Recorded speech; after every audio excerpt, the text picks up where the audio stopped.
On the next day, which followed the day of preparation, the chief priests and the Pharisees I gathered together to Pilate, saying, "Sir, we remember, while he was still alive, how that deceiver said, 'After 3 days I will rise.' Therefore command that the tomb be made secure until the third day, lest his disciples come by night and steal him away, and say to the people, 'He has risen from the dead.' So the last deception will be worse than the first." Pilate said to them, "You have a guard. Go your way. Make it as secure as you know how." So they went and made the tomb secure, sealing the stone and setting the guard.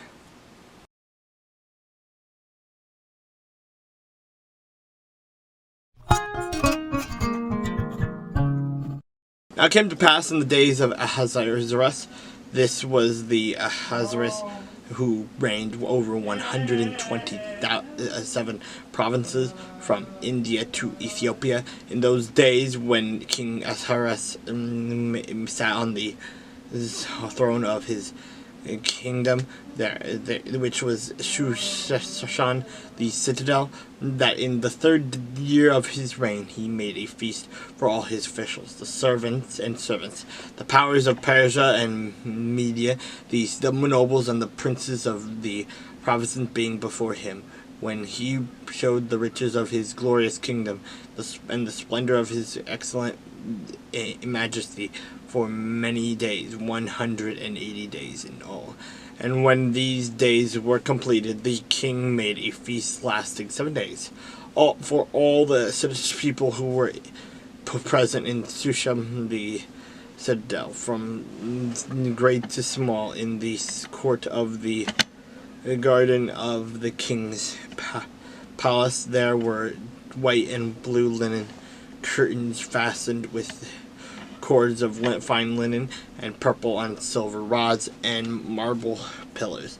And the couches were of gold and silver on the mosaic pavement of alabaster, turquoise, and white and black marble. And they served drinks in golden vessels.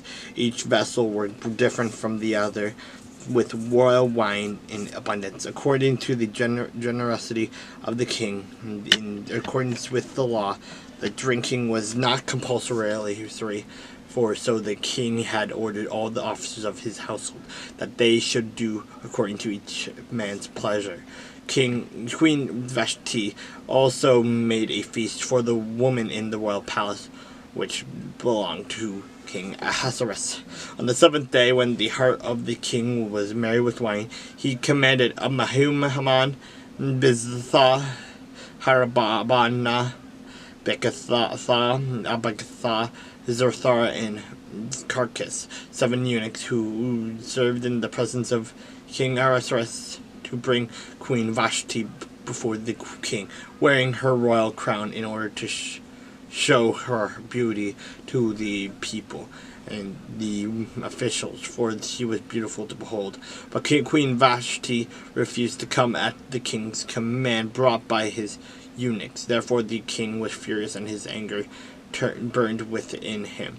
Then the king said to the wise men who understood the times, for this was the king's manner toward all who knew law and justice, those closest to him being Karshena, Shishtar, Adamatha, Tarshish, Meres, Marcina, and Mumakin, the 7 princes of Persia and Media, who had access to the king's presence, and who ranked highest in the kingdom.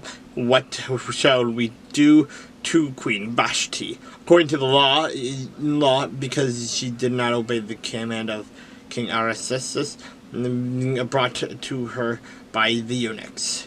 The Memucan answered before the king and the princes, Queen Vashti has not only wronged the king, but also all the princes and all the people who are in all the provinces of King Ahasuerus. For the queen's behavior will become known to all women, so that they will despise their husbands in their eyes. Then when they report King Ahasuerus commanded Queen Vashti to be brought in before him, but she did not come. This very day the noble ladies of Persia and Media will say to all the king's officials that they have heard the behavior of the queen. Thus there will be excessive contempt and wrath. If it pleases the king, let a royal decree go out from him, and let it be recorded in the laws of the Persians and the Medes, so that it will not be altered, that Vashti shall come no more before King Ahasuerus, and let the king give her royal position to another who is better than her. Then, when the king's decree, which he will make, is proclaimed throughout all the empire, for it is great. If all wives who honor their husbands are both great and small. The reply pleased the king and the princes, and the king did according to the word of Memucan.